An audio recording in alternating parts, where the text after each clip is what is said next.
తెలంగాణలో వాతావరణ శాఖ రెడ్ అలర్ట్ జారీ చేసింది.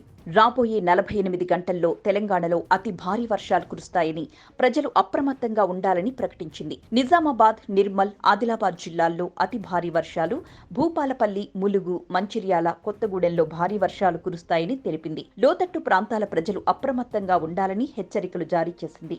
అత్యవసరమైతే తప్ప బయటకు రావద్దని సూచించింది. మరొక వైపు రాష్ట్ర వ్యాప్తంగా ఎడతెరిపి లేకుండా కురుస్తున్న వానలకు జనజీవనమంతా అస్తవ్యస్తమవుతోంది. పలు జిల్లాల్లో వాగులు, వంకలు పొంగి పొర్లుతున్నాయి. విద్యుత్ స్తంభాలు నేలకూలుతున్నాయి.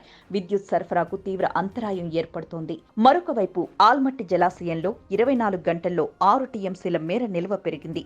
అలాగే తుంగభద్ర డ్యాంలో 8 టీఎంసీల నిల్వ పెరిగింది. శ్రీరామసాగర్లోకి జూలై 8న 25,000 క్యూసెక్కుల ఇన్ఫ్లో రాగా 9వ తేదీకి అది 1.25 లక్షల క్యూసెక్కులకు పెరిగింది. ప్రస్తుతం ప్రాజెక్టులో 39.20 టీఎంసీల నీరు నిల్వ ఉంది. కడెం ప్రాజెక్టుకు భారీగా వరద వస్తుండటంతో 70,000 క్యూసెక్కుల నీటిని గోదావరిలోకి విడుదల చేస్తున్నారు.